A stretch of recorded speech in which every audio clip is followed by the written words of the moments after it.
Hello and welcome to the Technical Footballer Podcast, dedicated to creating better players with advice from professionals all across the country. Me and Matt spoke with Bournemouth legend Marc Pugh about how diet affects his performance, a topic Marc feels very strongly about. So without further ado, here's Marc himself. Yeah, so I've played football now professionally for 14 seasons. I spent 2 seasons as a YT at Burnley. It was YTS back in the day. Seems a long time ago now. I had 2 good years there. Scored a lot of goals at youth and reserve team football, but I was told it wasn't good enough at 18. So I had to grow up. Looking back, it was one of the best things that happened to me because it made me stronger. The following season, I signed for Bury in League Two. I played 43 games, scored 4 goals that season, and had a really successful season.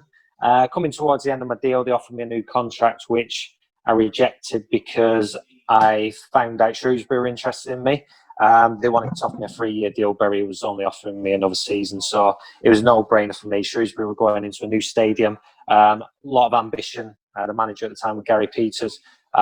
Again, spent 2 really good seasons there. Played a lot of football, and then another change of manager.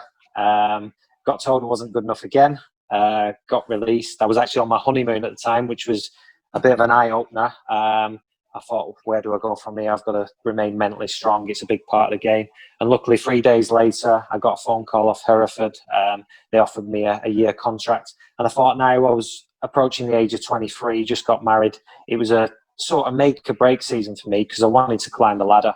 And that season, I scored 13 goals. And 3 of them goals that season, 2 in the home fixture and 1 in the away fixture, was against Bournemouth. They took a punt on me, they took a liking to me, and I spent 9 amazing seasons with Bournemouth, rose up through the leagues to the Premier League. Incredible journey. And then I signed for Hull on loan, which was quite successful. I spent a season with QPR, and then currently I'm at Shrewsbury Town again. So it's been a roller coaster, but really enjoyable. It sounds it, Marc, and it just shows to everyone else listening how tough the professional game can be, not only on the pitch but off the pitch as well, with all sorts of issues that can be happening in the background. But today's episode was going to be about diet and how that correlates to football. Obviously, it's something that we've focused on a lot more towards the 90s and the 21st century now, with, well, I think a highlight being Arsene Wenger and Arsenal, how that diet kind of shifted towards players and the players' mentality towards it. And I think it's just appropriate because of how much you cook and enjoy the nutrition side of things. So, Marc, how has your diet helped you and your game, would you say? In what sort of ways? Is that mentally? Is that physically? Oh, just everything about it. It's absolutely incredible. I was never given the information as a young lad. Back in the day, it was pasta, get your carbs in, get your protein in. And you didn't really get under the surface of things. You didn't really see what certain foods affected different individuals and what helped you as an elite athlete perform week in, week out. Not only perform, but to recover as well. It's a massive part of the game. And when I was younger, it was probably why I spent a lot of time in the lower leagues, because I knew I was confident in my own ability. I had loads of belief, and I knew in my mind I could play at a high level. I was really confident in my own ability, but there was obviously reasons why I spent so long in the lower leagues, like I say, and I think a big part of it was my diet, because I used to eat a lot of pasta.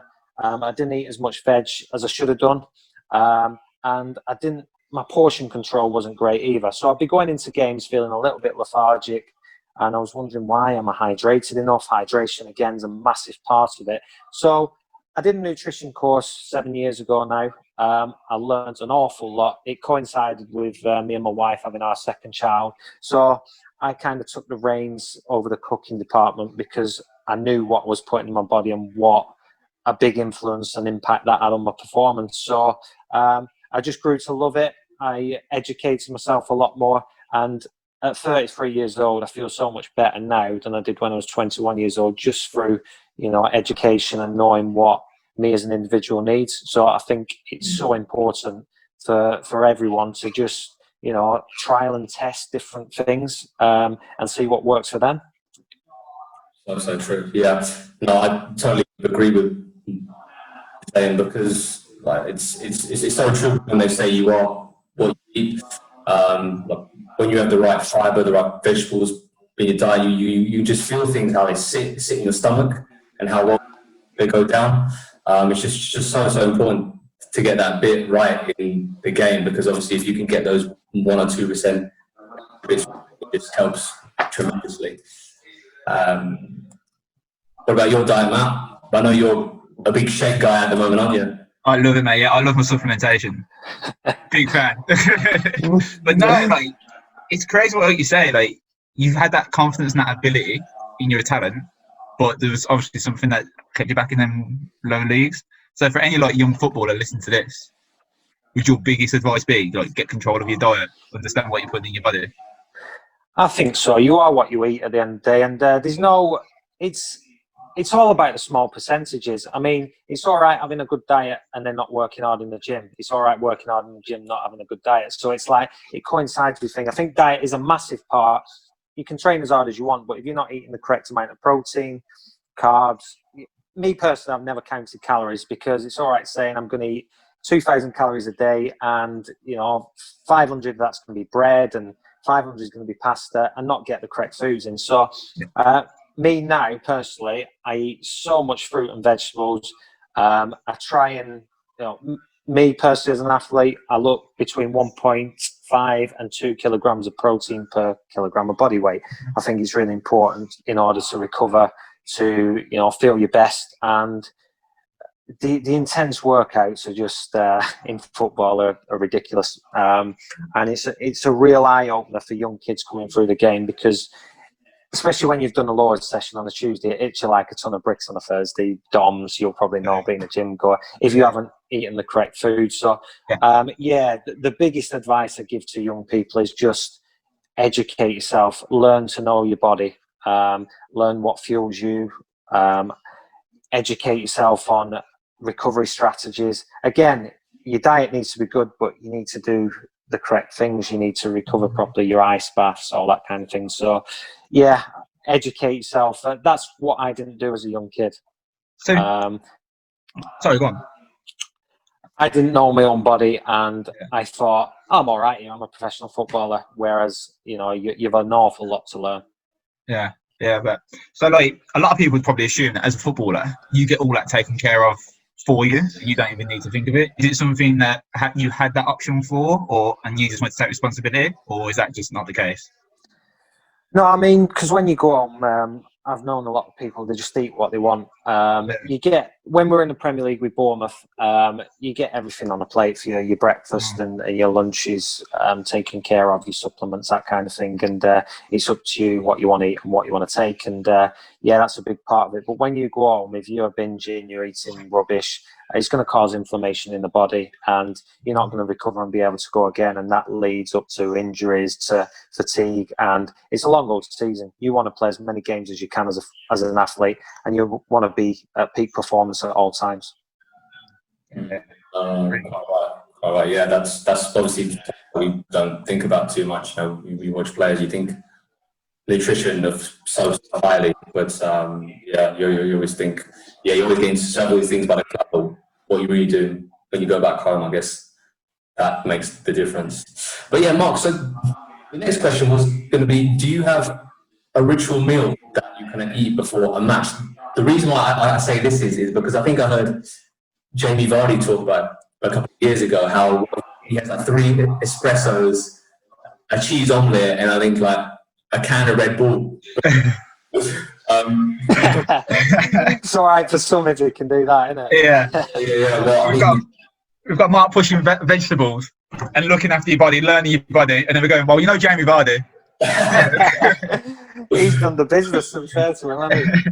Yeah. And like it explains why the guy's eyes are like this. He's so sharp because he said played three espressos in a Red Bull before he's gone out there. But yeah, no, I thought I'd hand the question. Superstition is obviously a huge part of the game, let alone sport. You know, if you do things in the build-up to a game in a certain way, people think it's going to be an edge. Like, is there like a ritual meal that you have? I'm completely on the other spectrum. Superstition to me is weakness. I think if you're superstitious, I see it as a weakness. Or if I was superstitious about anything, if I hadn't done that, it's say, I put my socks on my left foot and then my right foot before a game. If I didn't do it, I wouldn't want to be going into a game thinking, I completely forgot to do that, because you're going to be all over the place. So no, I've never had any superstitions.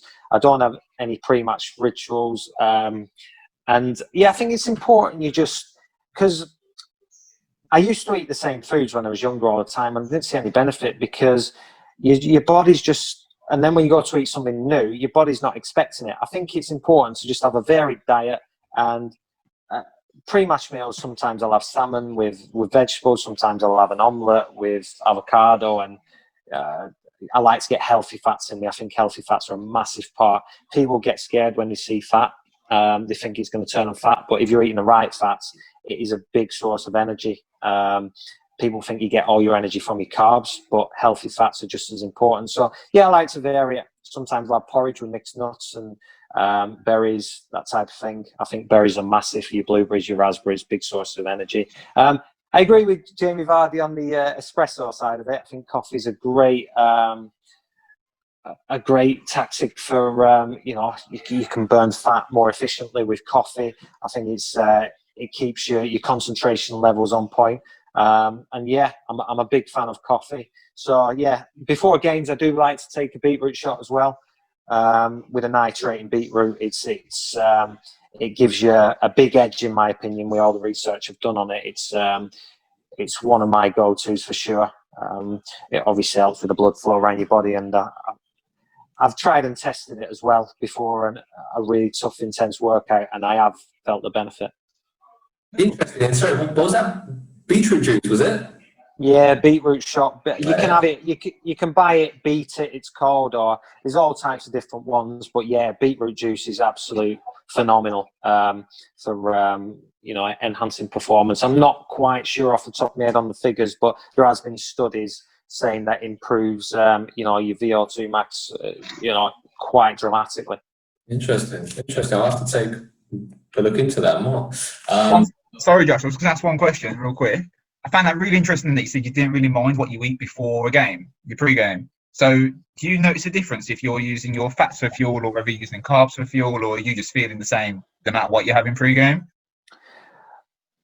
As long as I know I've got my protein in, between 20 grams and 30 grams of protein, a good healthy protein source, and then I can balance it out with carbs, healthy fats, that kind of thing. Don't think too much into it, because like I said, I've never counted calories.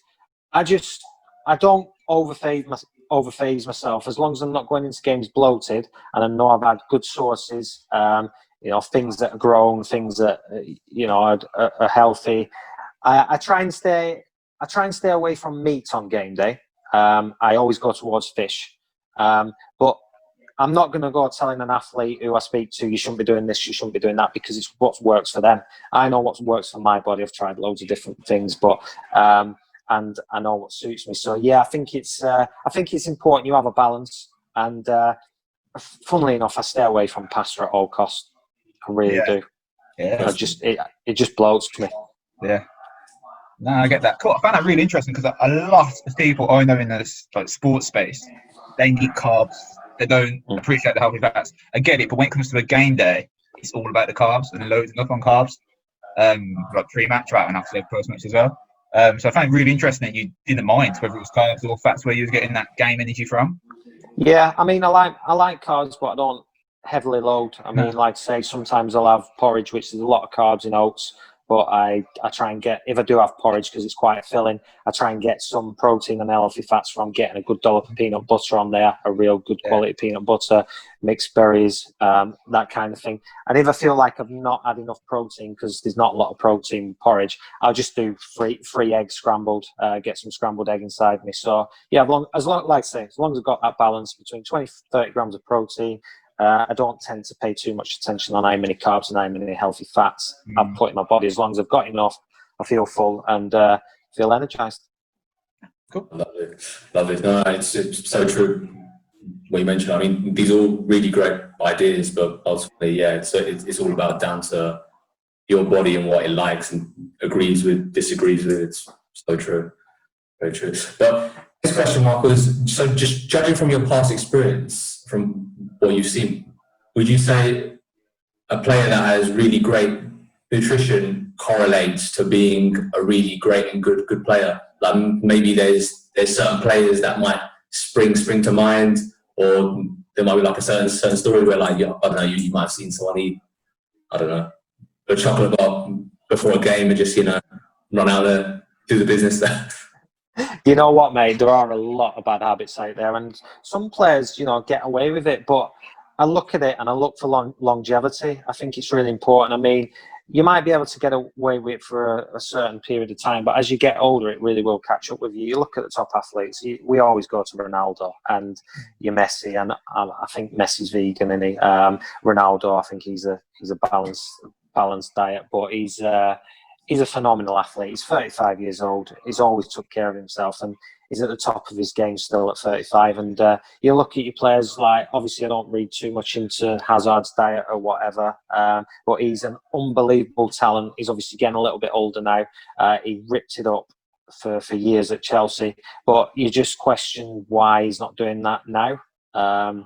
And obviously his diet might be good, I don't know that, but when you look at him and you look at the likes of Ronaldo and Messi, there's no comparison at the moment. So it's, I mean, I've seen players in the past that have a big bowl of pasta covered in cheese and not a vegetable or fruit to be seen, and they go out and have a really good game. But yeah, like I said, it's the longevity I look for, and I want to perform to the best of my ability for as long as possible. In your career, Marc, was there anyone who had their diet that you played with, like, absolutely on point, and like they really inspired you to get your diet in check as well? Or the opposite, is anyone having like really bad and you was like, I definitely don't want to be like that? Yeah, you know what? I've especially because I spent a lot of time in the lower leagues early on. I saw athletes running around, and I thought, 29 years old, and he looked slow, like sluggish, that kind of thing. And I was. I used to go into games feeling bloated, and I always wondered why until I did this nutrition course. And the more I've educated myself, the more I've realised why. I mean, at 26 years old, my body fat was, I think it was about 11.7%. I always try and keep track of it. And since I cut certain things out of my diet, for the last 5 years, I've been at 7%. So I'm happy with where I am as an individual, and I just want to continue doing what I'm doing because I know it's working. I don't want to get to that stage in my career where I'm maybe 36, 37. I'm thinking, got a bit of a tub here to catch it up with me.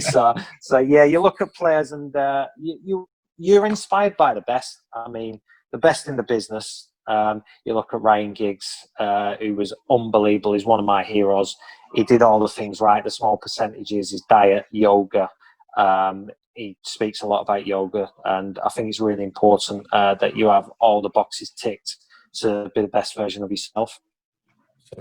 So true. Actually, funny enough, just a little chat about Ryan Giggs improving himself. Did you ever hear about his peripheral vision? How when he went into central midfield, that he wasn't able to see certain passes to his left, I think it was. No. Yeah, I didn't read into it, but I did see that, and it's crazy. You think you're a footballer, you should be able to play anywhere, but when you spent 20 years on the left wing or whatever it may be, it is quite alien to try and move into a different position. Because, I mean, since I've been at Shrewsbury, I think I've played as a 10, I've played as a right winger, I've played as left winger, I've played as a striker, and I've played central midfield. So it's been quite nice to sort of be able to play in different positions to sort of, as you get older, because you're obviously not as quick as you used to be when you're 35, 36. It's good to have that extra string to your bow, as they say, to be able to play in them positions. But yeah, Giggsy went in centre midfield and he was unbelievable once he got to grips with the position. Yeah, totally. The technical ability that he just got from the left on that left foot, came to the centre, was unbelievable. Yeah. But yeah, so the next question I had for you, Mark, was about the number of vegans, not only in football, but just the world in general. Obviously, it's a lot of people promote how many health benefits it has. I believe that there was a Netflix documentary which sits on my mind. Game Changers. That's right. Game Changers. I watched it. Game Changers, which obviously got everyone sitting up in their seat a little bit. And I think what Delpha's gone vegan, like he spoke really highly of it. I think there's even rumours that Messi might have gone vegan. So yeah, I just want to get your hot take on it. I guess is it a yay or a nay? Veganism. You know what? I'd never say no to anything, but me personally, I've never been vegan, and it's always worked for me. I've always felt great. There are obviously studies that say meat causes inflammation in the body, and can be quite detrimental to your recovery, that kind of thing. But I think being a vegan is, if you do decide to go vegan, it's really important you do look into the supplementation, because I know, like, obviously for recovery purposes, in, say, for instance, chicken, with all the protein,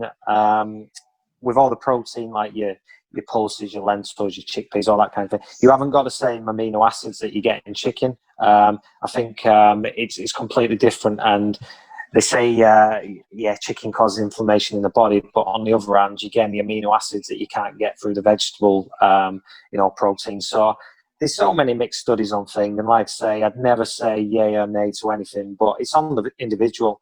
I've come across a lot of vegans actually in football, and one thing I will say, I won't name any names, but there has been quite a few injuries, through people that have been on the vegan diet. But on the other hand, they've lost weight and they've remained quite lean.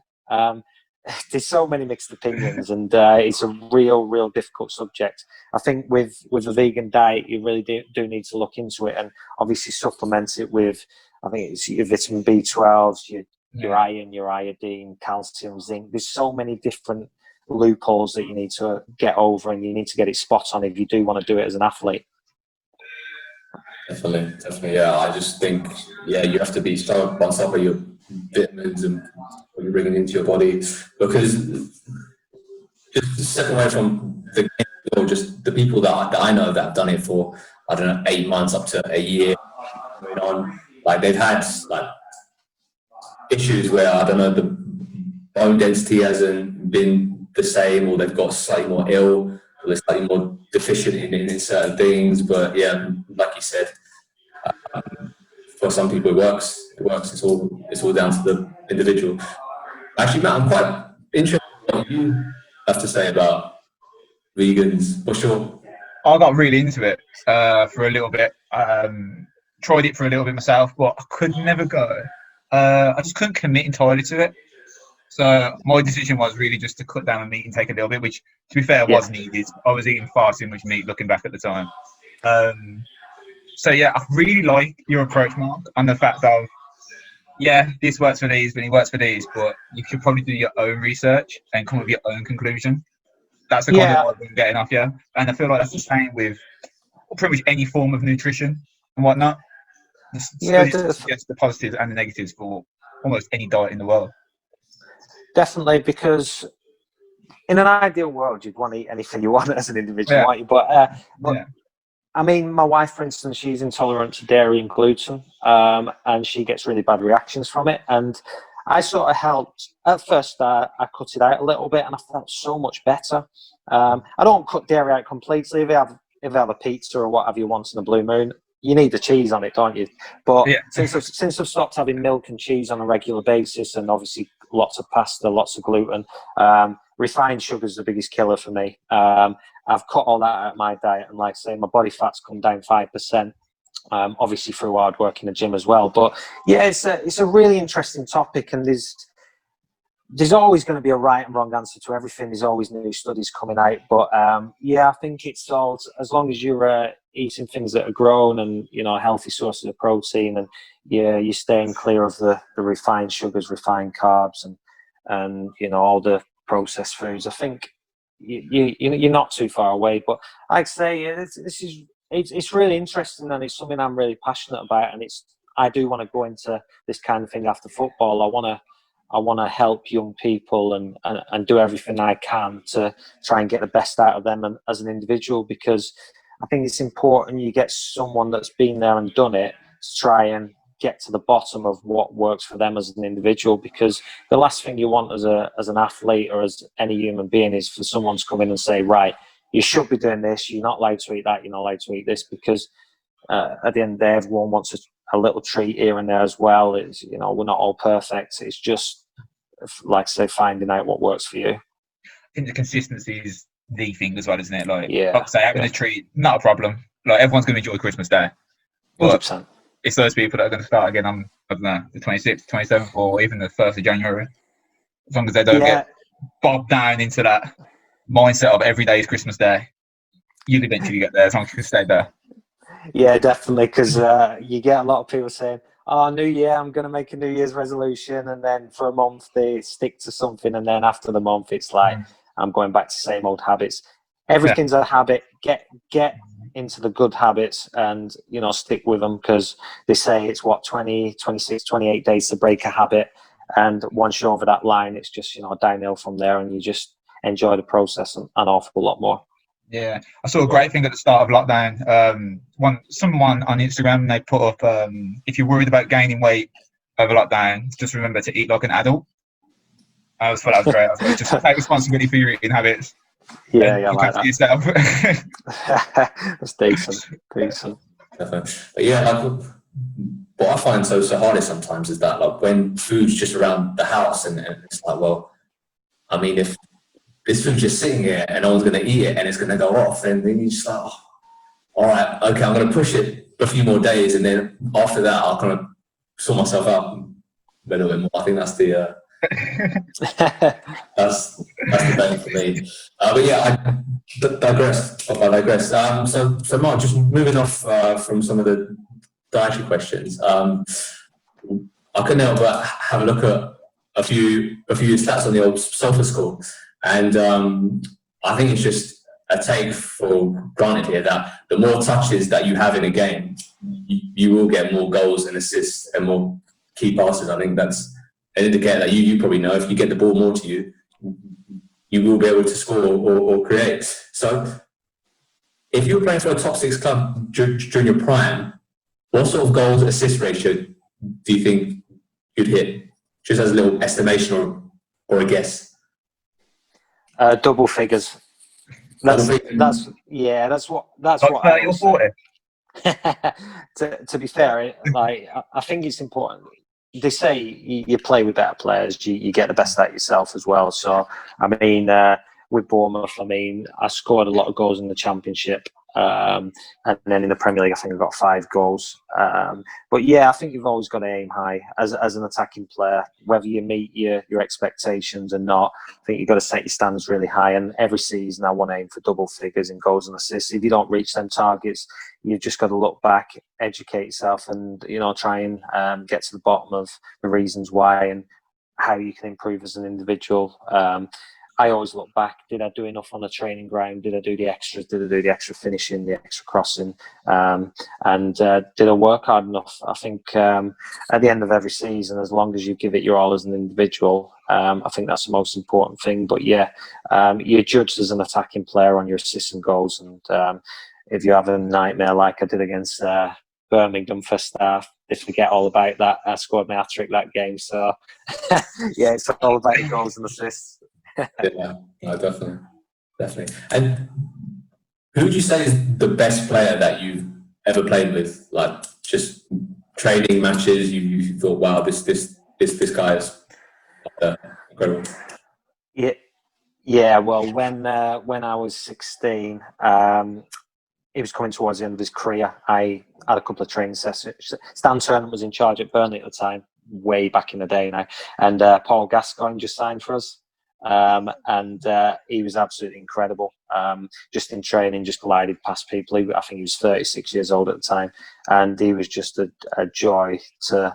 Well, you'd watch him half the time because he was absolutely magnificent. Absolute great character as well. Obviously, I didn't speak to him a lot because I was a little 16-year-old. I was in my shell, and you're in awe of people like that. So yeah, I'd have to say Gaza. I wonder what his diet was like.